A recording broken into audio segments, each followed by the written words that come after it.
मुअज़्ज़ज़ सामीन किराम, हज़रात उलमा किराम, बुज़ुर्ग और दोस्तों, नौजवानान इस्लाम, पर्दनशीर माए ख़वातीन इस्लामिया,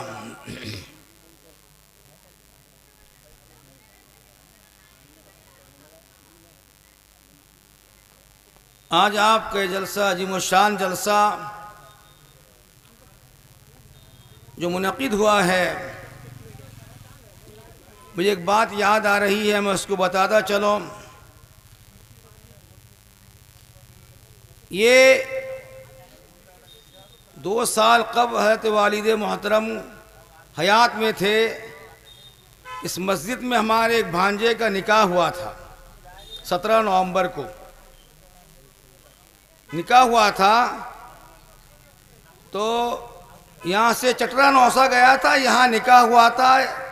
तो वालिद साहब ने भांजे से कहा कि 2000 रुपया दो, यहाँ पर यहाँ तकरीर जलसा एक मुनक़िद किया जाएगा। मुझे याद है ग़ालिबन 2000 उन्होंने दिया था, 2000 और लड़की वालों ने भी दिया था। हमारे मंसूर साहब जो हमारे समझी लगेंगे, उन्होंने भी दिया था। उस दिन से तकरीर होगी, जलसा होगा और यहाँ तक कि हज़रत वालिद साहब भी दुनिया से जा चुके हैं और उनकी यादगार में जलसा भी मुनक़िद किया गया है।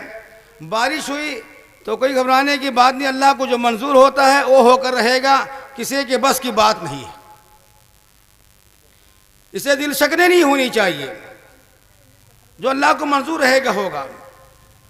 असेसर वाले बड़े खुशकिस्मत हैं। आपको मालूम होना चाहिए कि असेसर 14 महल्ला असेसर 14 महल्ला, चाहे वो पैकरापुर हो चाहे वो रिसालो हो, दोनों को असेसर बोला जाता है। वो रिसालो कुलगांव इसालो है, ये पैकरापुर है, कहीं अंसरपुर है और कहीं और कुछ है, लेकिन सबका डाकखाना जो है वो असेसर के नाम से पुकारा जाता है। ये असेसर वाले बहुत ही खुशकिस्मत हैं कि असेसर पहले 14 महल्ला असेसर जहां नाम आएगा तो यहाँ के जहन में यहाँ आज बात आएगी कि असेसर यही असेसर है। ईदगाह असेसर का ईदगाह, असेसर का मदरसा, यहां तक कि हर चीज जो है असेसर के नाम से पुकारा जाता है। असेसर 14 महल्ला, बहुत ही खुशकिस्मत हैं आप लोग कि असेसर जो है 14 महल्ला के साथ ऐसा मुंसलिक है कि पहले नाम इन्हीं का ही आएगा, बाद में दूसरे का आएगा। बहरहाल अल्लाह तबारक व तआला इन असेसर वालों को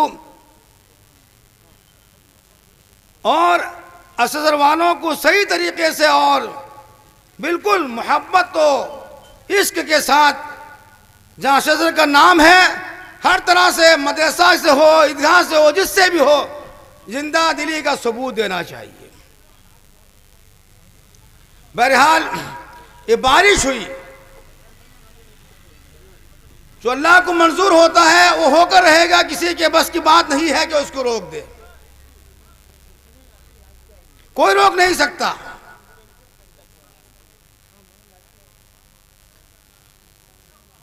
इसीलिए दिलशकनी भी नहीं होनी चाहिए कि बारिश हुई, कोई बात नहीं, अल्लाह की मसलियत है, हो सकता है बारिश न होने की वजह से कुछ और अल्लाह नुकसान पैदा कर देता, अल्लाह खूब जानता है। बारिश हमें बारिश हुई है। बहरहाल अल्लाह तबारक व तआला इस जलसे को हमारे लिए बायस निजात का जरिया बनाए, कि जलसा जो हो निजात का जरिया बन जाए हमारे लिए। ये सबसे बड़ी कामयाबी जलसे की है। जलसे की कामयाबी उसी वक्त जब हमारा ये जलसा, अगर इस पर हम अमल पैरा हो जाए, और कामयाब जलसा उसी वक्त है जब हमारा जलसा उसी वक्त कामयाब होगा जब इस पे अमल करने में आ जाए और अल्लाह तबारक व तआला के दरबार में ये जलसा कबूल हो जाए, हमारे निजात का सबब बन जाए। बहरहाल मैंने कुरान पाक की एक आयत तिलावत की, एक हदीस में आप हज़रात के सामने मैंने पेश किया है कि अल्लाह तबारक व तआला इखलास वालों की इबादत को कबूल फरमाता है। हदीस पाक में अल्लाह के रसूल अलैहिस्सलातु वस्सलाम ने फरमाया, अन्नासु कुल्लुहुम हालिकुन इल्लल आलिमून, कि सारे लोग हलाक और बर्बाद तबाह हो जाएंगे, बचेंगे इल्म वाले बचेंगे, जिसके पास इल्म हो वो बचेगा।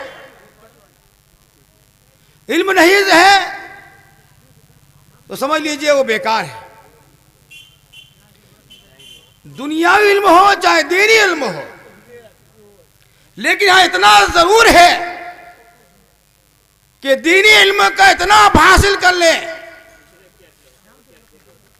जितना आपके सामने जो मसाइल आते हैं, नमाज से मुतालिक हो, रोजे से मुतालिक हो, हज से मुतालिक हो, ज़कात से मुतालिक हो, निकाह से मुतालिक हो, तलाक से मुतालिक हो, ये सब का जानना हर इंसान पर फर्ज ऐन की हैसियत रखता है। फर्ज ऐन की हैसियत, हम इस तरफ ध्यान नहीं देते हैं। बच्चों को आप पढ़ाएं, डॉक्टर बनाएं, इंजीनियर बनाएं, खूब बनाएं, बड़ा करें, अच्छे से अच्छा पढ़ाएं, लेकिन बच्चे का फाउंडेशन इतना मजबूत कर दें कि वो दीन वाला हो जाए। आज देखिए आप, इल्म दीन हमसे उठता जा रहा है। आप एक कॉन्वेंट में पढ़ने वाले बच्चे के पीछे हमारा कितना पैसा खर्च होता है, हम इसका अंदाजा करते हैं। कॉन्वेंट का फीस अदा करते हैं, 1000 हो 500 जो भी हो उसको अदा करते हैं। यूनिफॉर्म के साथ और हर चीज के साथ, जूता मोजे के साथ बच्चा स्कूल जाएगा पढ़ने के लिए।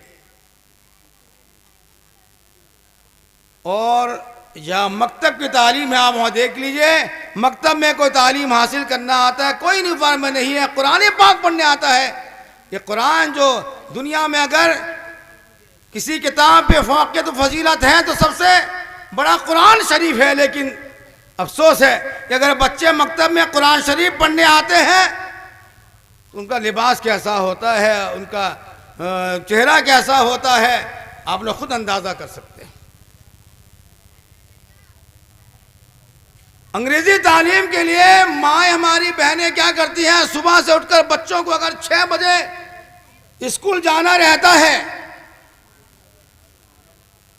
तो उठकर सबसे पहले बच्चों को संवारती हैं, तैयार करती हैं, फिर गाड़ी के चौरास्ता पे, रोड के चौरास्ते पे गाड़ी के इंतजार में रहती है, गाड़ी आए तो उसमें बैठा कर इस बच्चे को रुखसत करेंगे। लेकिन मकातिब की तालीम में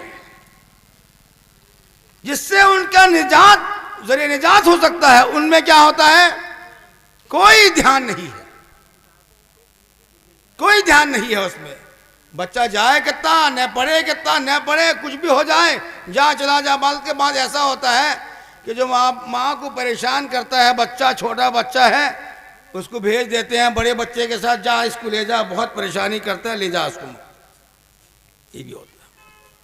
हालांकि छोटा बच्चा जो आएगा उस बड़े बच्चे की पढ़ाई पे नुकसान हो जाएगा। ये हम नहीं समझते हैं। स्कूल का कायदा है 5 साल से पहले बच्चा दाखिला नहीं ले सकता है। तो हमारी हालत है कि दीन की तालीम के लिए हम बिल्कुल ध्यान ही नहीं करते हैं, ध्यान नहीं देते हैं। बस जरूरी है दीन की तालीम के लिए हम अपना वक्त लगाएं, अपने बच्चों को दीनदार बनाएं और दीन की तालीम दिलाएं। ये बच्चा जरिए निजात होगा, आपके लिए आखिरत में बच्चा काम आएगा, और यही बच्चा आपके लिए आखिरत में काम आएगा, आपके लिए सारे सवाब कर सकता है। बहरहाल मैंने हदीस पाक मैंने कहा नास कुल मालिकुन इल्लल आलिमुन, इल्म वाले बचेंगे। फिर आगे अल्लाह का रसूल ने फरमाया कि इल्म वाले भी हलाक हो जाएंगे, अमल वाले बचेंगे, अमल वाले बचेंगे। इल्म भी है, अमल नहीं है, तो ऐसा इल्म बेकार है। इल्म है, अमल नहीं है, ऐसा इल्म बेकार है। एक डॉक्टर है, अगर वो इल्म हासिल करके डॉक्टर बना है, डॉक्टर बनने के बाद अगर उसको 4 साल 5 साल डॉक्टर की प्रैक्टिस नहीं करेगा, प्रेस्क्रिप्शन नहीं लिखेगा, कुछ नहीं करेगा, जो पढ़ा है वो भूल जाएगा। इसी तरह दीन की तालीम हासिल करने के बाद उसको अमल करना जरूरी है। अमल नहीं है तो समझो ये दीन की तालीम, इल्म हासिल करना बेकार है। इल्म के साथ अमल जरूरी है। क्या अमल से जिंदगी बनती है जन्नत भी जहन्नम भी, ये खाकी अपनी फितरत में न नूरी है न नारी है, ये खाकी अपनी फितरत में न नूरी है न नारी है। अमल है, आप यहां से अमल करते जाएंगे, अमल करते रहेंगे, आप अल्लाह के दरबार में आपका वहां पर आखिरत में आपका घर बन रहा होगा, घर बन रहा होगा। हुजूर पाक अलैहिस्सलातु वस्सलाम को जब मेराज नसीब हुई, अल्लाह के रसूल अलैहिस्सलातु वस्सलाम आसमानों की तफरीक करते हुए जब 7वां आसमान के ऊपर, जब 7वां आसमान में पहुंचे तो हज़रत इब्राहीम अलैहिस्सलाम जो फरिश्तों का किबला जिसे बैतुल मामूर कहते हैं, हज़रत इब्राहीम अलैहिस्सलाम बैतुल मामूर में टेक लगाकर बैठे हुए थे, और बैतुल मामूर 7वां आसमान के फरिश्तों का किबला है और दुनिया के किबले की बिल्कुल सीधे है। एक अगर ढेला डालें बैतुल मामूर से तो खाने काबा के ऊपर पड़ेगा, इतना सीधा है। हज़रत इब्राहीम अलैहिस्सलाम को साथ वो जगह इसलिए मिली कि आप खाने काबा की तामीर करने वाले थे, आप बैठे थे, हुजूर पाक अलैहिस्सलाम आए तो आपने सलाम अर्ज किया। सलाम करने के बाद कहा कि अल्लाह का रसूल अपनी उम्मत को कह देना कि जन्नत मिस्ल चटियल मैदान के, अल जन्नत हो क़ियान के, जन्नत मिस्ल चटियल मैदान के है। जन्नत कोई घर का नाम नहीं है, चटियल मैदान की। आप अमल करते रहेंगे, आपका घर वहां बनता रहेगा। अमल बन, आपके घर की तामीर बन हो जाएगी। अमल करना जरूरी है। अमल नहीं करते हैं तो फिर कोई बेकार है। अमल कर, इल्म के साथ अमल जरूरी है। मैं बात मुख्तसर कर रहा हूं। और फिर अल्लाह के रसूल ने फरमाया आलिम भी हलाक, इल्म वाले हलाक, अमल वाले हलाक। इल्म भी है, अमल भी है, इखलास नहीं है। अल्लाह के रसूल ने फरमाया वल मुखलिसून, कि बचेंगे इखलास वाले। इखलास नहीं है, इल्म भी है, अमल भी है, इखलास नहीं है तो ऐसा अमल बेकार हो जाएगा, ऐसा अमल बर्बाद तबाह हो जाएगा। इसलिए इल्म के साथ अमल जरूरी, अमल के साथ इखलास जरूरी है। खुलूस के साथ, खुलूस के साथ अमल नहीं है तो ऐसा अमल बेकार हो जाता है। खुलूस के साथ अमल करना जरूरी है।